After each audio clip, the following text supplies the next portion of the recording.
بسم اللہ الرحمن الرحیم قال اللہ تعالی فی القرآن المجید واستعینوا بالصبر والصلاۃ وانہا لکبیرۃ الا علی الخاشعین۔ اللہ تعالیٰ قرآن پاک میں فرماتے ہیں کہ صبر اور نماز کے ذریعے مدد مانگو، اور بے شک یہ نماز جو ہے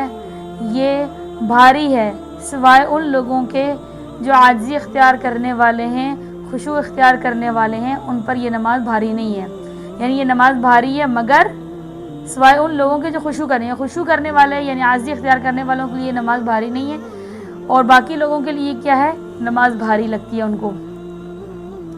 اس آیت میں اللہ تعالیٰ فرما رہے ہیں کہ وَاسْتَعِينُوا بِالصَّبْرِ، اب صبر سے مدد مانگنے سے مراد یہ ہے کہ آپ نے صبر کے ذریعے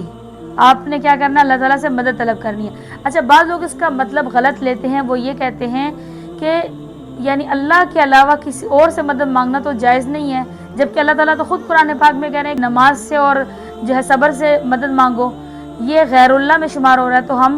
ہم یہ غیر اللہ سے مانگ سکتے ہیں؟ یعنی وہ اس آیت کو لے کر اس کا غلط مطلب نکالتے ہیں۔ وہ کہتے ہیں کہ اللہ کے علاوہ کسی اور سے مدد مانگ سکتے ہیں، جیسا کہ اس آیت میں بتایا گیا کہ آپ نماز سے اور صبر سے جو ہے مدد مانگیں۔ ہم نے کسی سے مدد نہیں مانگ رہے، ہم یہاں پر اللہ تعالیٰ جو ہے اس کے ذریعے کی بات کر رہے ہیں کہ یعنی آپ اس کے ذریعے سے، جیسے کہ اگر انسان کسی پریشانی میں ہے، کسی دکھ میں ہے، کوئی تکلیف میں ہے، کوئی آزمائش ہے، رزق کی تنگی ہے، گھر میں کوئی اور مصیبت ہے،